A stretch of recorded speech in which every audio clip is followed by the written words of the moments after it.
Uma pessoa está perguntando se o crescimento espiritual fica comprometido se não se praticar a meditação ou se não fazê-la como orientam os livros que tratam do assunto.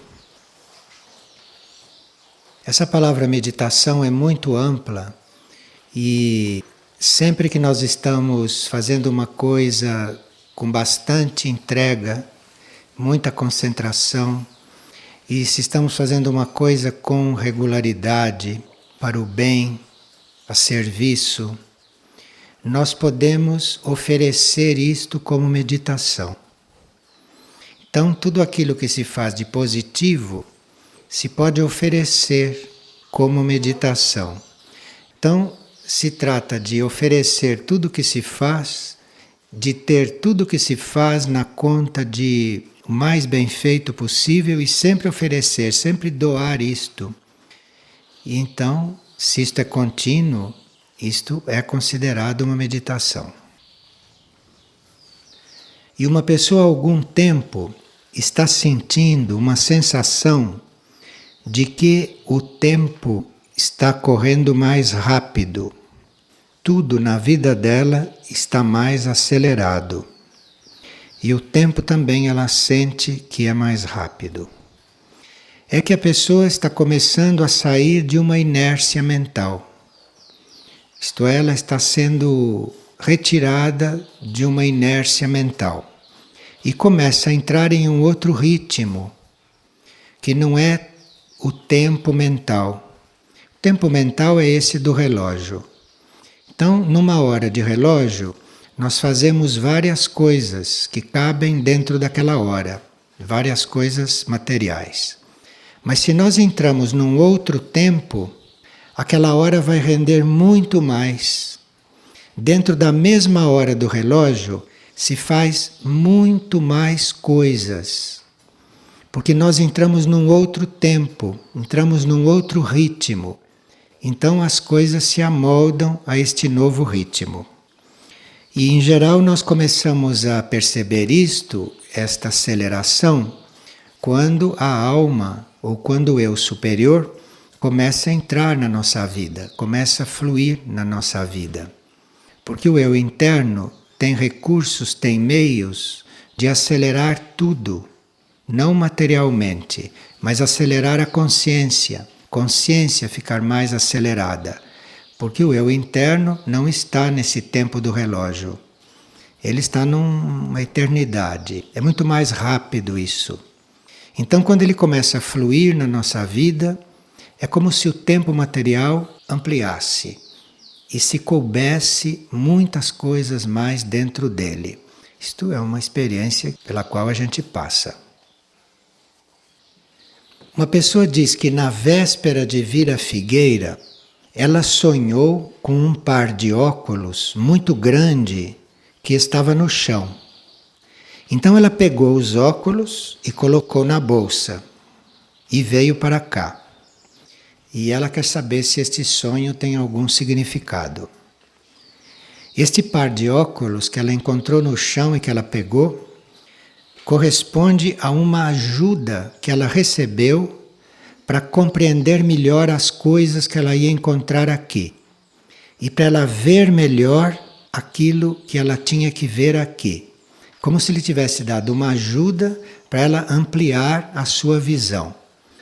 E o sonho foi positivo porque ela pegou o par de óculos e colocou na bolsa. Ela não abandonou o par de óculos. Quer dizer que a ajuda que ela teve para chegar aqui e ver melhor e compreender melhor, ela recebeu esta ajuda, aceitou e deve estar se valendo dela.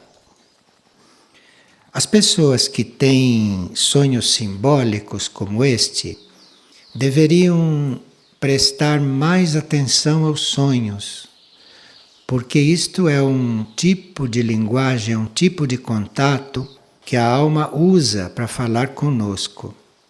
Então, quem tem um sonho como este deve valorizar os próprios sonhos, prestar atenção nos próprios sonhos e, quando desperta de manhã, procurar se lembrar dos sonhos, se é que eles ficaram na memória. Se não ficaram, não tem importância. Mas quando um sonho fica gravado, então a gente sente que é importante e aí é melhor procurar compreendê-lo. Quando não se compreende de imediato, porque ele é simbólico, é outra linguagem, nem sempre é uma linguagem corriqueira, o sonho usa símbolos, então a gente precisa estar atento, em silêncio. Quando não compreende, não ficar preocupado. Não compreende, vai compreender. Logo depois, um dia. Não compreende, não tem importância, mas já foi trabalhada por aquele sonho. O próximo vai compreender melhor. Muitas vezes nós não compreendemos de imediato os sonhos. Mas se a gente não se preocupar e continuar prestando atenção, aos poucos, gradualmente, isto vai se abrindo. E aí vem uma compreensão gradual. Mas precisa que a gente se dedique sem se preocupar, sem estar brigando quando não compreende. Vai compreender um outro em seguida, depois. Este é um caminho que vai se abrindo. E como posso me dar conta da vontade da minha alma? Se nós estamos interessados em seguir a vontade da alma, ela começa a se fazer mostrar, ela começa a surgir. Ela vai se manifestando em fatos, em circunstâncias, em sonhos, em frases que a gente ouve, em livros que a gente encontra. Então, é preciso buscar esta vontade. A vontade da alma, no princípio, não é muito clara, não. A vontade da alma começa a surgir, começa a se manifestar para nós quando nós estamos interessados em conhecê-la. Senão, ela pode surgir e a gente nem perceber. Mas se a gente quer mesmo saber, ela vai arranjar o meio de se fazer clara para nós. De alguma forma, precisa ter fé nisto. E a pessoa pergunta: como posso harmonizar a minha mente quando ela é obsessiva? Uma mente obsessiva é uma mente que tem a qualidade para se concentrar na alma. Imagina se esta qualidade de ser obsessiva fica com obsessão por encontrar a alma. Vocês imaginaram? Vai encontrar muito mais depressa do que a pessoa normal, que não é obsessiva. Então precisa pegar a mente obsessiva e canalizá-la corretamente. Em vez de colocar a mente obsessiva em coisas normais, em coisas que normalmente não necessitam que a gente seja obsessivo, então quem tem esta qualidade de ser obsessivo deve colocar isto na busca interior. Vai chegar muito rápido. Agora, muitos estarão perguntando, mas obsessão não é doença? Então isto vai ficar mais forte? Não, não vai ficar mais forte. Você canaliza a doença para o centro de cura, que é o seu centro interno. Então, obsessivamente, você fica procurando aquilo, você fica buscando, você fica concentrado, obsessivamente. Então, esta é a energia para você entrar lá. Agora, à medida que for penetrando, à medida que for trabalhando, como ali é um centro de cura, esta qualidade de ser obsessiva vai sendo transformada, vai sendo curada. Então é o próprio indivíduo que se cura. Ele não deve ficar obsessionado porque tem uma mente obsessiva. Ele pega esta mente que tem todas as qualidades por obsessionar pelo caminho, pelo eu interno, e volte aquilo para lá. E durante este trajeto, isto vai ser mudado, isto vai ser curado. E esta qualidade não vai mais ser uma doença, vai ser aquilo que ela, na raiz, é. Que é essa capacidade de você estar realmente decidido, concentrado numa coisa até conseguir. Veja, nós podemos nos lembrar que em muitos livros se encontra o termo loucura santa, não é? Todo mundo achava São Francisco de Assis um louco. Para uma pessoa normal daquela época, ele era um louquinho. E assim você encontra também os obsessivos santos. Tudo é uma questão de nós vermos as coisas e de aplicarmos as coisas de uma forma diferente daquilo que normalmente é aplicado. E uma pessoa diante do pensamento do dia de hoje está pedindo que se esclareça alguma coisa, porque o pensamento diz: não viemos ao mundo para fazer o que os outros fazem. Não viemos para fazer um pouco melhor o que os outros fazem. Mas viemos para fazer o que só nós podemos fazer. Então, este é um pensamento que não está só no plano material. Porque, afinal, materialmente, a gente vem no mundo para fazer o que todo mundo faz. Todo mundo faz a mesma coisa neste mundo. Então, como é que você vai fazer uma coisa diferente? Se as coisas são sempre iguais e todo mundo faz as mesmas coisas. Como é que pode dizer aqui que você não veio para fazer o que os outros fazem? Todos vocês fazem chá, todos vocês fazem a mesma coisa. Então, como? O que quer dizer este pensamento? Esse pensamento não é para ser compreendido materialmente, ao pé da letra.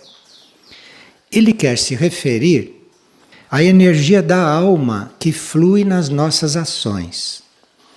Então, nós podemos fazer todos a mesma coisa. Porém, se nós estivermos coligados, cada um com a sua alma, não vai mais ser a mesma coisa. Embora materialmente seja, não é mais a mesma coisa. Porque não existem duas almas iguais e, portanto, não existem na alma duas ações iguais. Porque ali não é uma questão material, da ação ser a mesma materialmente. É a questão da energia que passa ali. É a questão da qualidade, que é a qualidade da alma. Então nós podemos todos neste momento estar escolhendo arroz. Estamos fazendo o que todo mundo faz, não é mesmo? Mas não. Se todos estiverem coligados com a alma e as almas fluindo ali, ninguém está fazendo o trabalho igual ao outro. Ninguém. Porque ali está fluindo uma energia diferente em cada um, que vem da alma. Ali está fluindo uma forma de fazer inédita em cada um.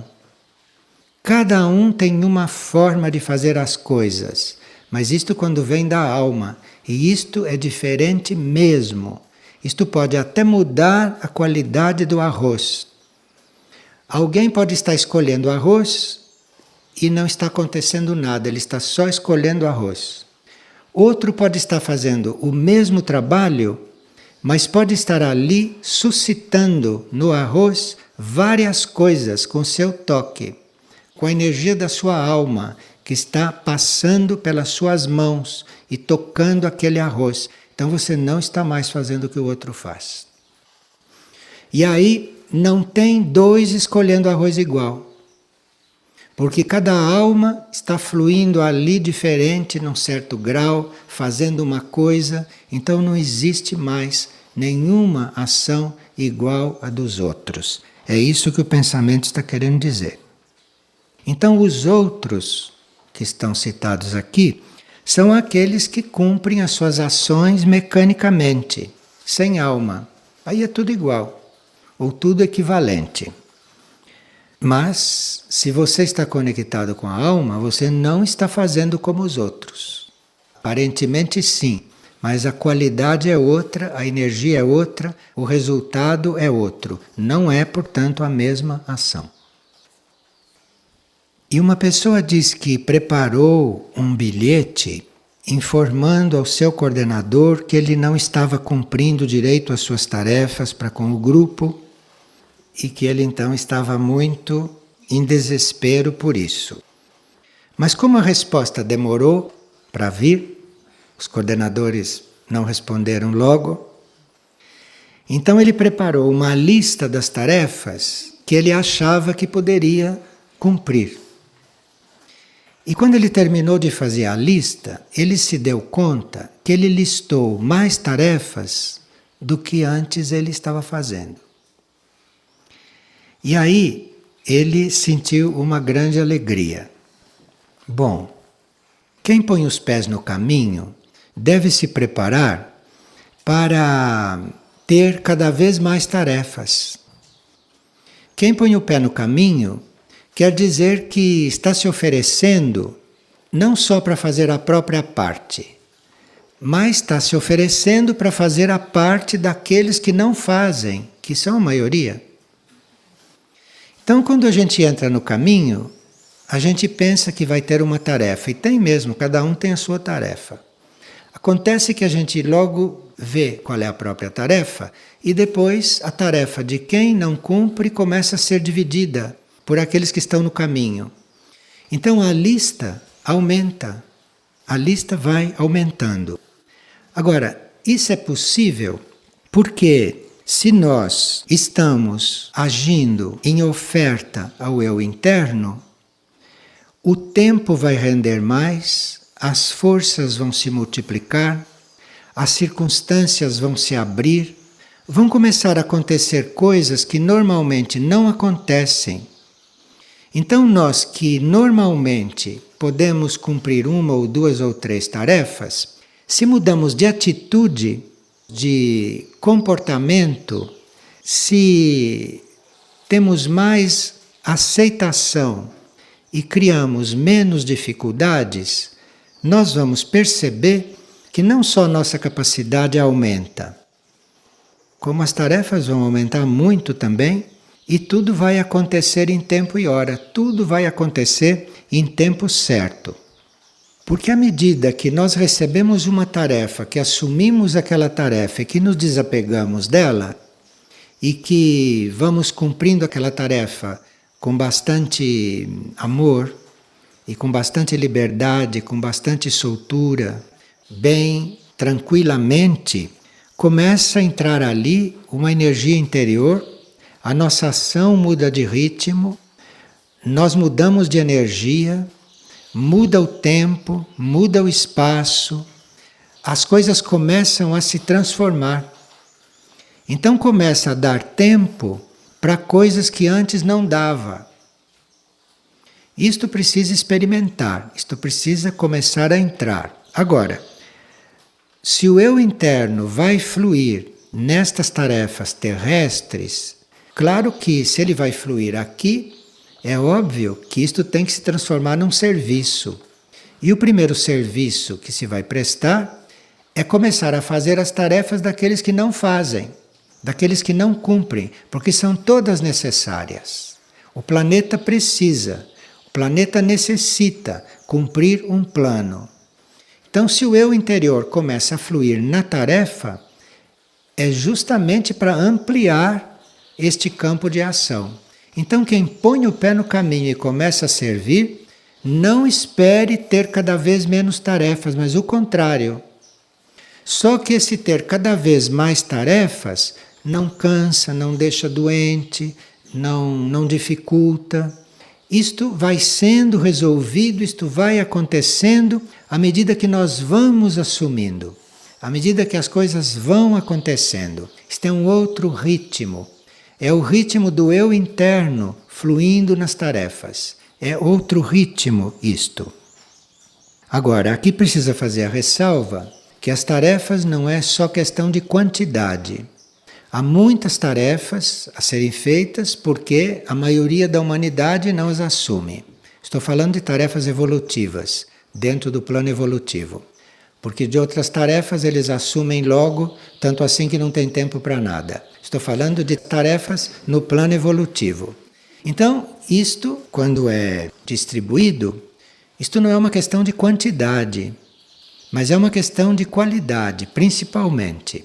Agora, é claro que se você aprende a fazer as coisas com qualidade, aos poucos o plano vai colocando mais quantidade, como se ia dizendo. E isto não exclui nunca a qualidade, porque isto é regulado. Se isto não foi buscado por ansiedade, se isto não foi buscado pela personalidade que tem necessidade de fazer tarefas, de estar ocupado, mas se isto veio bem simplesmente, se isto veio naturalmente, ou se isto veio espiritualmente trazido pelo plano, a quantidade não assusta ninguém, porque estas coisas têm um outro processo. Aqui entra uma outra energia que não tem nada a ver com a economia da energia aqui no plano físico. Não tem nada a ver com o tempo do relógio, não tem nada a ver com o espaço que a gente dispõe, não tem nada a ver com as forças físicas que a gente tem nada a ver com isto. Isto é uma questão de sintonia e aquela sintonia vai trazer todas as condições para a tarefa ser cumprida e, eventualmente, para nós estarmos disponíveis para suprir aquilo que não está sendo suprido através dos demais. Quando nós estamos nesse processo, estamos vendo que as coisas estão aumentando e que tudo está saindo bem, isso está fazendo um processo profundo em nós. Nós estamos fazendo transformações profundas, como por exemplo, estamos sendo eventualmente curados desta ilusão de estarmos sempre ocupados. Não tem gente que tem a ilusão de estar sempre ocupada? Agora não tenho tempo. Isso é uma das maiores ilusões mundiais. A ilusão de estar ocupado. É ilusão mundial isto. Você está ocupado se você não está com a energia da alma fluindo no que você está fazendo.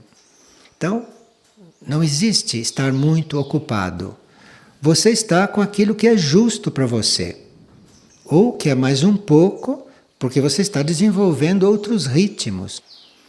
Você pode estar ocupado, quando diz estou ocupado, iludido, não? O outro pode estar com a mesma carga ou maior e não está se sentindo ocupado. Ele está empenhado ali, mas está disponível para as outras coisas. Ele não está ocupado, ele não está alheio às outras coisas. Nós temos que nos libertar destas ilusões, porque senão nunca ficamos conhecendo a nossa ação em diferentes planos.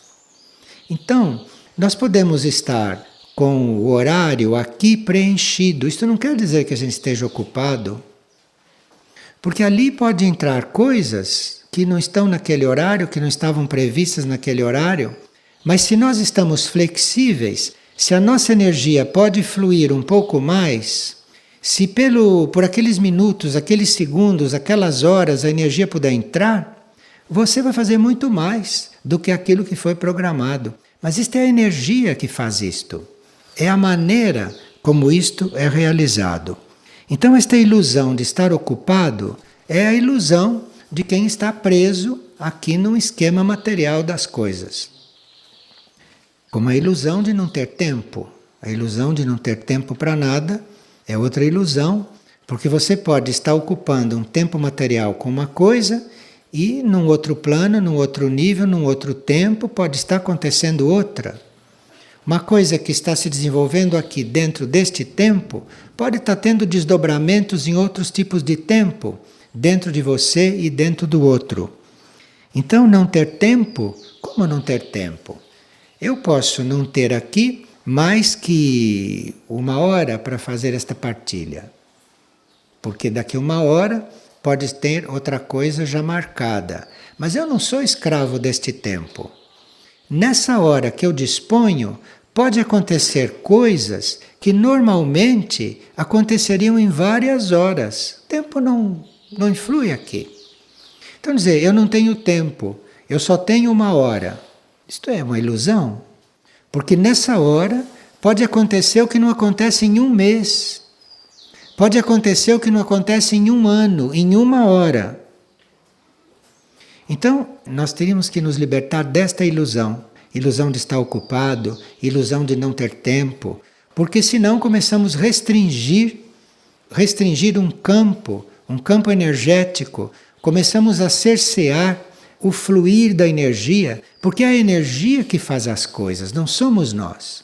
É a energia que cria, é a energia que manifesta, é a energia que desce e realiza. Nós somos canais.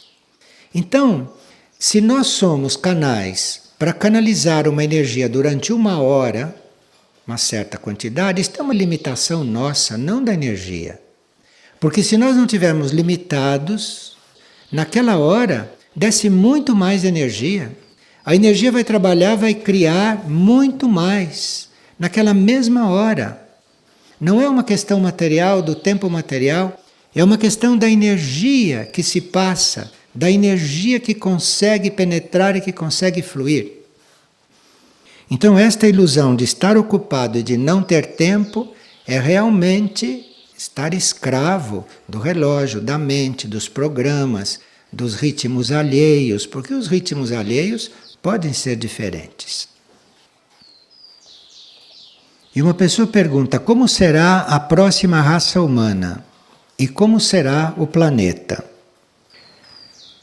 A próxima raça humana estará muito mais próxima à luz e à sabedoria da alma do que esta raça.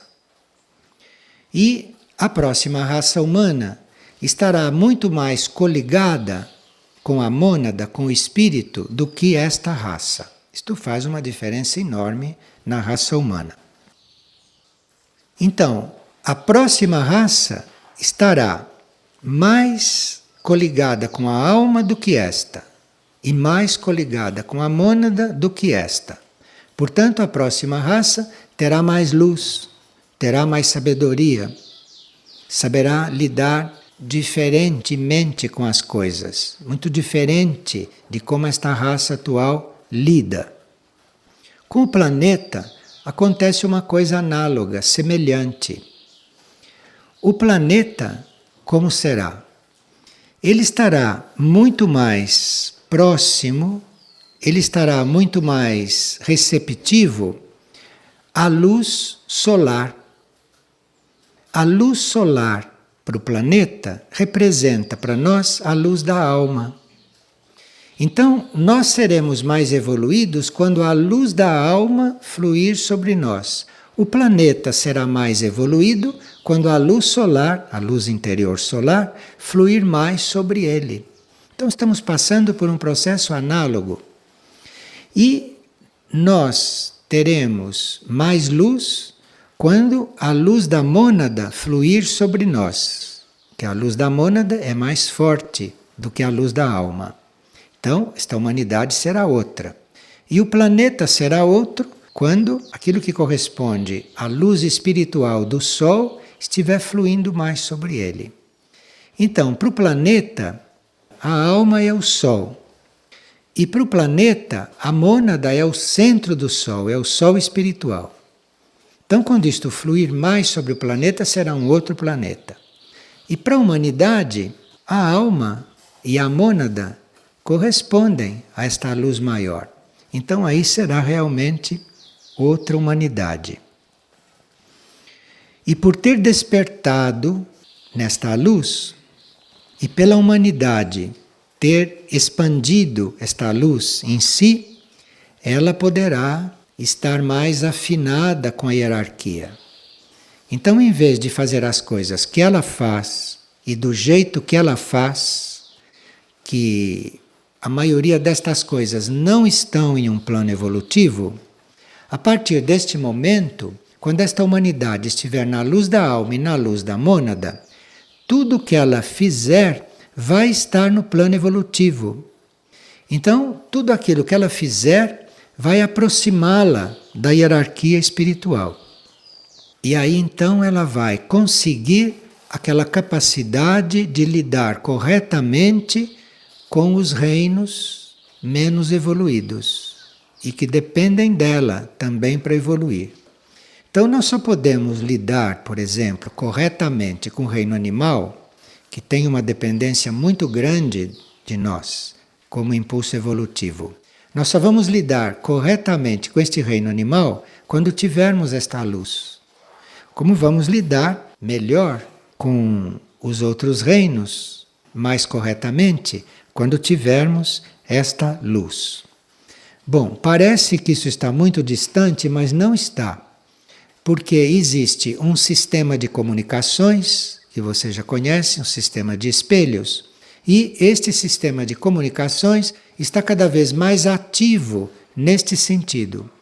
Está mais ativo, tanto no sentido de transmitir estas energias de um nível para o outro, de um plano para o outro, como esse sistema de comunicações está muito mais ativo, está muito mais aberto e muito mais potente para nós começarmos a entrar em contato com os outros reinos e, portanto, servir os outros reinos.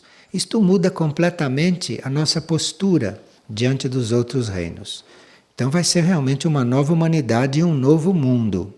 Imagine um mundo onde os animais não estão aí para ser assassinados, para virarem comestíveis, mas que os animais estejam aí para serem ajudados a evoluir. Isto é um outro mundo, é um outro planeta, é uma outra civilização. Aqui uma pessoa traz uma questão a respeito da raça negra no planeta. E ele pergunta por que a raça negra foi colonizada, foi escravizada e qual é a explicação espiritual para isto? Por que a raça negra foi tão humilhada? Por que há tanto desprezo? O que é que nós estamos pagando na raça negra? É muito bom que a gente fale sobre a raça e não sobre os indivíduos. Porque não tem muito sentido a gente dizer um negro ou um branco. Não, não se fala do indivíduo, se fala da raça. Se fala daquela escola, porque cada raça é uma escola. Isto que nós chamamos de raça negra é uma escola na qual todos nós podemos já ter passado, como quase certamente passamos. Então não existe o negro, o branco, existe a raça. E nós entrando e saindo desta raça, e nós fazendo ali a experiência que tivermos que fazer. Isto é bom que fique claro, porque nós, quando estamos numa raça, criamos um karma ali dentro. E entramos no karma daquela raça. Quando saímos daquela raça, passamos para outra, levamos parte do karma daquela raça anterior conosco, que eventualmente não foi ainda resolvido. Então é muito difícil dizer se a gente é completamente branco, se a gente é completamente negro, se a gente é completamente amarelo. É muito difícil isto. Porque você entrou naquela raça, mas você trouxe coisas das outras, por onde você passou. E você pode ter trazido também karma das outras ali para dentro. E agora você tem um karma que não é só daquela raça. Você trouxe com você o karma não resolvido das raças nas quais você passou. E à medida que isto vai evoluindo, que isto vai progredindo, estas raças vão ficando cada vez mais interpenetrantes, mais infiltradas por coisas de outras raças. Então, se alguém é negro, não sei se é totalmente negro a esta altura. E se alguém é branco, não sei se é totalmente branco a esta altura, porque deve ter passado pela raça negra. Se alguém é branco, não sei se não é amarelo, porque não sei se veio da raça amarela. Então isto é uma coisa muito misteriosa e que nenhum de nós pode ver isto completamente.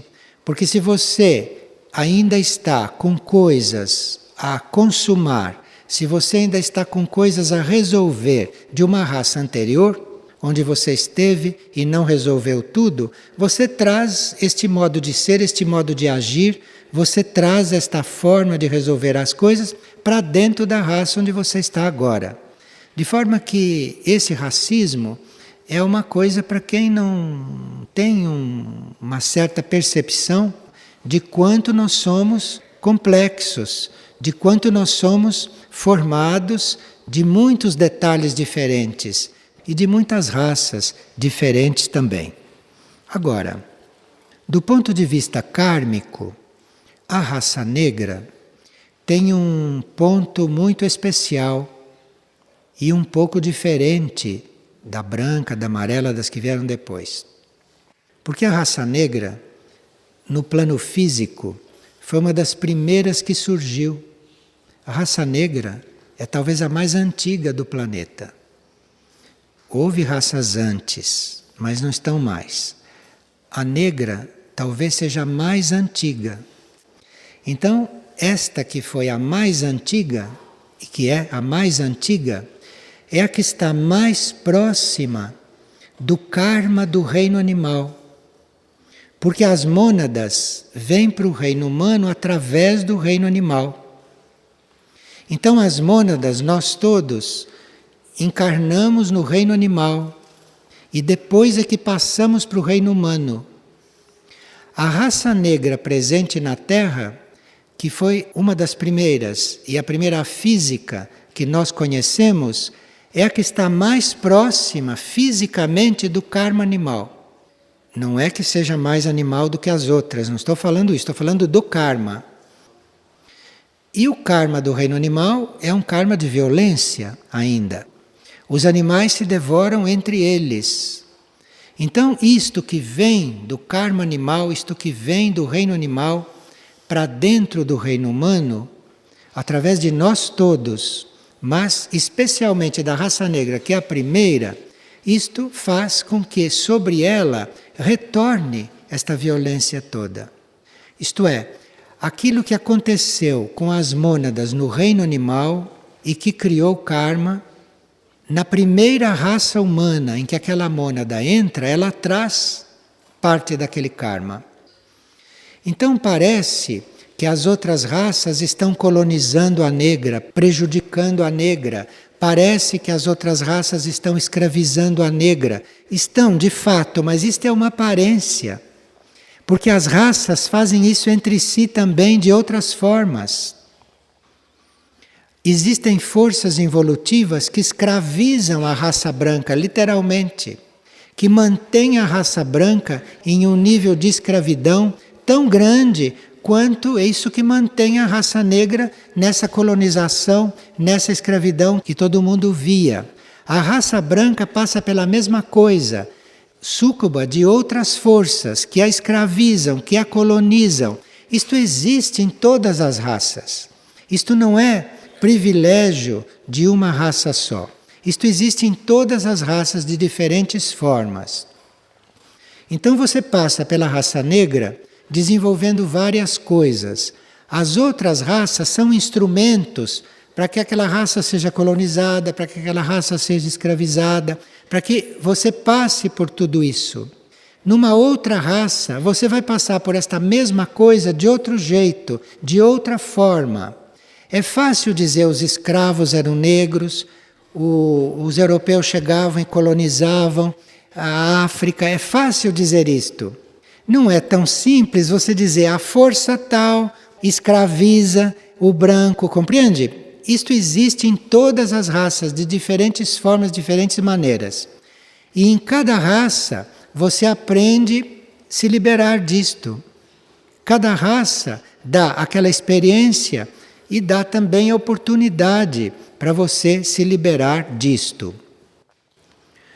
Por razões que não sei se a gente pode compreender, a raça negra foi a que mais manteve a inocência. Então, como a raça negra foi a que mais manteve a inocência, talvez por ter sido a que mais sofreu no plano físico, as outras podem ter sofrido as mesmas coisas de outras formas, em outros planos. Mas a negra, por ter sido eventualmente a que mais sofreu no plano físico, ela manteve a inocência muito mais do que as outras. Então, na hora de dentro desse processo racial haver a libertação, ela tem o bom karma da inocência. Então, alguém na raça negra pode chegar a uma libertação com muito mais simplicidade e muito mais diretamente do que quem está numa outra raça. Isto por causa da inocência que ela manteve, um grau de inocência que ela manteve. Então, para um branco ou para um amarelo, deve ser uma coisa muito complicada. se liberar, por exemplo, da personalidade, se liberar do ego. Uma coisa muito complicada. Isto, do ponto de vista da raça negra, isto é mais simples. Isto é mais simples porque o indivíduo faz isso com mais inocência, faz isso com menos prevenção. O indivíduo faz isto com mais simplicidade porque ele guardou esta inocência. Então nós temos uma grande oportunidade na raça negra, quando estamos na raça negra. E então, tendo esta oportunidade disso ser tão simples, disso não ser complicado como é na branca, por exemplo, então, isso ser tão simples, isto pode ser considerada uma oportunidade. E nós sabemos que a raça humana toda é predadora. Pode ser branco, amarelo, negro, são predadores. É uma raça predadora. Então, muitas coisas retornam por causa disto. E tendo sido a negra a primeira que apareceu, dessas que a gente conhece, por ter sido a negra a que tem mais história física aqui na Terra, e portanto, se existe há mais tempo, ela tem mais karma de ser predadora do que as outras, porque as outras não tiveram tempo de ser tão predadoras. E isto se dá muito no relacionamento das raças humanas com os animais. Quando você pensa que a raça humana vive de comer animais assassinados, a raça que começou antes tem mais karma neste campo. Como raça. Digo como raça, não como indivíduos, as raças. Então, por serem predadores, a raça que começou primeiro tem mais karma de ter dizimado o reino animal, de ter dizimado o reino vegetal, enfim, de fazer isto que os homens normalmente fazem, sem compreender o que estão fazendo. Então tem situações especiais, tem pontos especiais que distinguem esta raça das outras. Mas não tem nada de inferior às outras e nada de superior às outras. Cada raça é uma escola. E nós temos que passar por elas pela ordem para termos o ensinamento completo e para termos a experiência completa. E como compreender, pergunta a pessoa, que um país como a Colômbia tenha tantos problemas com a violência? Bom, tudo o que foi falado com respeito à raça negra é aplicável em outras proporções, aonde o karma da violência está mais desenfreado. É sinal que lá houve um karma de violência a ser depurado, a ser resolvido, e nós temos que estar diante destas situações com bastante compreensão, com bastante entrega e sem reações. Porque a violência gera violência. E você tendo uma reação diante de um fato kármico, ali você está gerando violência. Então, se em um país a violência é maior do que o outro, é porque naquele país há mais karma de violência para ser resolvido. E, eventualmente, nos outros países, a violência está sendo resolvida de outra forma. Há tantos tipos de violência, né? Não é só a violência física. A violência do sistema econômico, por exemplo, pode ser considerada mais violenta do que todos os massacres da Colômbia. Se você pensa na violência do sistema econômico vigente, global, se você pensa nesta violência, o que são os massacres da Colômbia? Porque nós não podemos imaginar a repercussão desta violência econômica. Então, os massacres nos países violentos são, sim, muito importantes.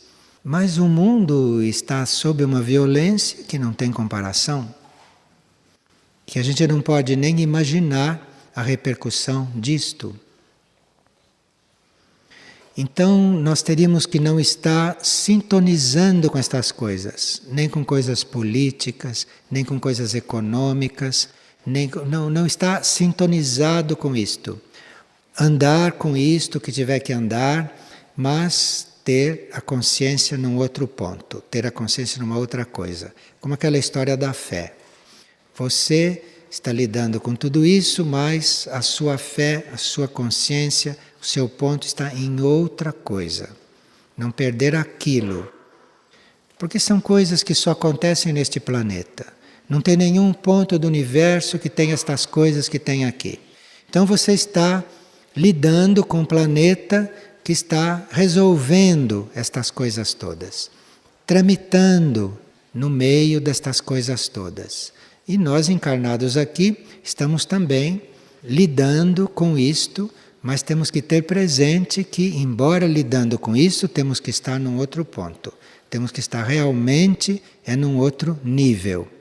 Porque senão as coisas se confundem e nós não conseguimos mais ver muito claro o caminho a seguir.